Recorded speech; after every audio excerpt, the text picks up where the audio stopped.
ಈಗಾಗಲೇ ಕೇಂದ್ರ ಸರ್ಕಾರ 3 ಕೃಷಿ ಕಾಯ್ದೆಗಳನ್ನು ವಾಪಸ್ ಪಡೆದಿದೆ.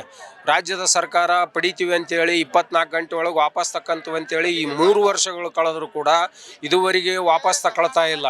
ಇವರು ಒಬ್ಬರು ಕೂಡ ಒಂದು ಮೀಟಿಂಗ್ಗಳು ಮಾಡ್ತಾ ಇಲ್ಲ, ರೈತರ ಸಭೆ ಕರಿತಾ ಇಲ್ಲ. ತಕ್ಷಣವೇ ರೈತರ ಸಭೆ ಕರಿಬೇಕು. ಈಗಾಗಲೇ ಸುಮಾರು 3 ವರ್ಷಗಳಿಂದ ಸತತವಾಗಿ ಸರ್ಕಾರಕ್ಕೆ ಮನವಿಯನ್ನು ಕೊಡ್ತಾ ಇದ್ವಿ. ಪ್ರಮುಖ ಬೇಡಿಕೆ ಏನಪ್ಪ ಅಂತಂದ್ರೆ ರಾಜ್ಯದಲ್ಲಿ ನೀರಾವರಿ ಯೋಜನೆಗಳು ಸಂಪೂರ್ಣ ನಿಂತೋಗಿಬಿಟ್ಟಿದೆ. ತುಂಗಭದ್ರಾ ಜಲಾಶಯದ ಕ್ರಸ್ಟ್ ಗೇಟು ಇದುವರೆಗೂ ಕೂಡ ಒಂದೇ ಕೂಡಿಸಿದ್ದಾರೆ. ಇನ್ನು 16-17 ಬಾಕಿ ಇದ್ದಾವೆ. ಒಂದು ಕೆಲಸ ಆಗ್ತಾ ಇಲ್ಲ. ಈಗಾಗಲೇ ಕೇಂದ್ರ ಸರ್ಕಾರ 3 ಕೃಷಿ ಕಾಯ್ದೆಗಳನ್ನು ವಾಪಸ್ ಪಡೆದಿದೆ. ರಾಜ್ಯದ ಸರ್ಕಾರ ಪಡಿತೀವಿ ಅಂತೇಳಿ 24 ಗಂಟೆ ಒಳಗೆ ವಾಪಸ್ ತಕ್ಕಂತೀವಿ ಅಂತೇಳಿ ಈ 3 ವರ್ಷಗಳು ಕಳೆದರೂ ಕೂಡ ಇದುವರೆಗೆ ವಾಪಸ್ ತಗೊಳ್ತಾ ಇಲ್ಲ. ಹಾಗಾಗಿ ರಾಜ್ಯದ ರೈತರು ಇವತ್ತು ಗೊಂಜಾಳ, ಹತ್ತಿ, ಆಮೇಲೆ ಭತ್ತಕ್ಕೆ ಗೊಂಜಾಳದ ಬರೀ ಇವತ್ತು 1500 ಬಂದು ನಿಂತದೆ ರೇಟು. ಈ ರಾಜ್ಯ ಸರ್ಕಾರ ರೈತರ ಬಗ್ಗೆ ಒಂದು ಕಾಳಜಿನೇ ವಹಿಸ್ತಾ ಇಲ್ಲ. ಮುಖ್ಯಮಂತ್ರಿಗಳು ಸಭೆ ಕರಿತಾ ಇಲ್ಲ. ತನಗೆ ಬೇಕಿದ್ದವ್ರನ್ನ ಯಾರೋ 4 ಜನ ಟಾವೆಲ್ ಹಾಕ್ಕೊಂಡು ಕುಂತವ್ರನ್ನ ಸಭೆ ಕರೆದು ಅಲ್ಲೇ ನಾನೆಲ್ಲ ರೈತರ ಜೊತೆಗೆ ಸಭೆ ಕರೆದೀನಿ ಅಂತ ಹೇಳ್ತಾ ಇದ್ದಾರೆ. ಇದು ಕಣ್ಣೊರೆಸ್ತಕ್ಕಂಥ ತಂತ್ರವನ್ನು ಮುಖ್ಯಮಂತ್ರಿಗಳು ಬಿಡಬೇಕು. ರಾಜ್ಯದಾಗ ಸಂಪೂರ್ಣ ರೈತರು ಅತ್ಯಂತ ತೊಂದರೆ ಮಟ್ಟದಲ್ಲಿ ಹೋಗಿ ಸಿಲುಕಿದ್ದಾರೆ. ಇವತ್ತು ಪ್ರತಿಯೊಂದು ಭತ್ತ ಇರ್ಬೋದು, ಮೆಣಸಿನ್ಕಾಯಿ ಇರ್ಬೋದು, ಹತ್ತಿ ಇರ್ಬೋದು, ಗೊಂಜಾಳ ಇರ್ಬೋದು, ಇವತ್ತು ತೊಗರಿ ಇರ್ಬೋದು, ಸಂಪೂರ್ಣವಾಗಿ ರೇಟ್ಗಳ ಬಗ್ಗೆ ನಿಯಂತ್ರಣ ಇಲ್ಲ. ಹಾಳಾಗಿ ಹೋಗ್ತಾರೆ ರೈತರು. ಇವರು ಒಬ್ಬರು ಕೂಡ ಒಂದು ಮೀಟಿಂಗ್ಗಳು ಮಾಡ್ತಾ ಇಲ್ಲ, ರೈತರ ಸಭೆ ಕರಿತಾ ಇಲ್ಲ. ತಕ್ಷಣವೇ ರೈತರ ಸಭೆ ಕರಿಬೇಕು. ಕರೆದು ರಾಜ್ಯದ ಜಲವಂತ ಸಮಸ್ಯೆಗಳು, ರೈತರು ಏನಾವ ತೊಂದರೆಗಳನ್ನು ಅದರ ಬಗ್ಗೆ ತಕ್ಷಣ ಕ್ರಮ ಕೊಳ್ಳದೇ ಇದ್ರೆ ತಮ್ಮ ಮೂಲಕ ನಾನು ಸರ್ಕಾರಕ್ಕೆ ವಿನಂತಿನೂ ಮಾಡ್ತೀನಿ, ಕೂಡ ಎಚ್ಚರಿಕೆಯನ್ನು ಕೊಡ್ತಾ ಇದ್ದೀನಿ.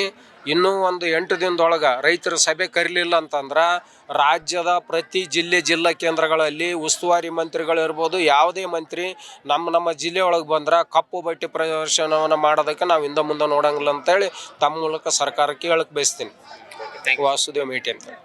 ಕರ್ನಾಟಕ ರಾಜ್ಯ ರೈತ ಸಂಘ ಹಸಿರು ಸೇನೆ ವಾಸುದೇವ್ ಮೇಟಿ ಬಣದಿಂದ ಒಂದು 25 ಜಿಲ್ಲೆಗಳಿಂದ ಎಲ್ಲ ಜಿಲ್ಲೆಯ ರೈತರು ಇವತ್ತು ಬಂದಿದ್ದಾರೆ.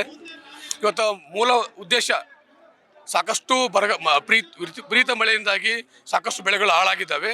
ಆದ ಕಾರಣ ಇವತ್ತು ರಾಜ್ಯ ಸರ್ಕಾರ ನಮ್ಮ ಕೃಷಿ ಸಾಲಗಳನ್ನು ಮನ್ನಾ ಮಾಡಬೇಕು. ನಮ್ಮ ಮೊದಲೇ ಬೇಡಿಕೆ.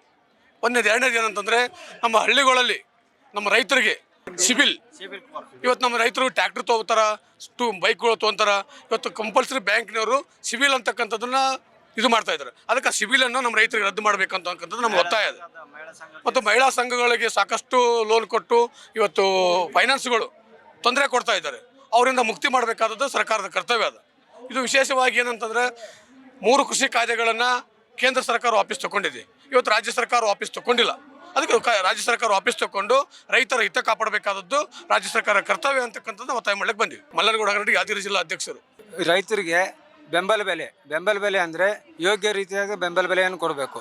ಆ ಬೆಂಬಲ ಬೆಲೆಗೆ ನಾವು ಬೆಂಬಲ ಬೆಲೆ ಮಾಡಿ ಮಾರ್ಕೆಟಲ್ಲಿ ನಮಗೆ ಕೊಡ್ತಿದ್ದಾರಲ್ಲ, ಇದಕ್ಕೂ ವ್ಯತ್ಯಾಸ ಆಗ್ತದೆ. ಅದು ಯಾವ ರೀತಿ ಅವರು ನ್ಯಾಯಯುತವಾದ ಬೆಂಬಲ ಬೆಲೆ ಕೊಡಬೇಕು. ಬೆಂಬಲ ಬೆಲೆ ಅಂದರೆ ಇವಾಗ ನಮ್ಮ ಹೆಸರು ಯಾವುದು ಇರುತ್ತೆ ಅದ್ರ ಬಗ್ಗೆ, ಹೆಸರು, ಜೋಳ, ಗೋಧಿ, ಕಡ್ಲಿ, ಇದ್ರ ಬಗ್ಗೆ ಬೆಂಬಲ ಬೆಲೆಯನ್ನು ಘೋಷಣೆ ಮಾಡಬೇಕು. ಘೋಷಣೆ ನಾವು ರೈತರದೆಲ್ಲ ಮಾಲ್ ಬಂದಾಗ ಅವರು ಮಾರುಕಟ್ಟೆಯಲ್ಲಿ ಖರೀದಿ ಮಾಡೋದಿಲ್ಲ, ಲೇಟ್ ಮಾಡಿ ಖರೀದಿ ಮಾಡ್ತಾರೆ.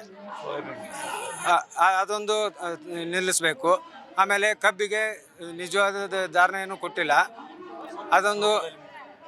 ಮತ್ತು ನಮಗೀಗ ರೈತರಲ್ಲಿ ಏನಿದೆ, ಯಾವುದೇ ಒಂದು ಬೇಡಿಕೆಯನ್ನು ನಾವು ಕೇಳಿದ್ರು ಅವರು ಆವಾಗ ಪೂರ್ವವಾಗಿ ಈ 3ನೇ ಸಲ ಮಾಡಿದ್ರು ಅವರು ಬಂದು ನಮ್ಮ ಮನವಿಯನ್ನು ಸ್ವೀಕರಿಸ್ತಾರೆ, ಮಾಡ್ತೀವಿ ಅಂತಾರೆ, ಮತ್ತೆ ಮಾಡ್ತಾ ಇಲ್ಲ.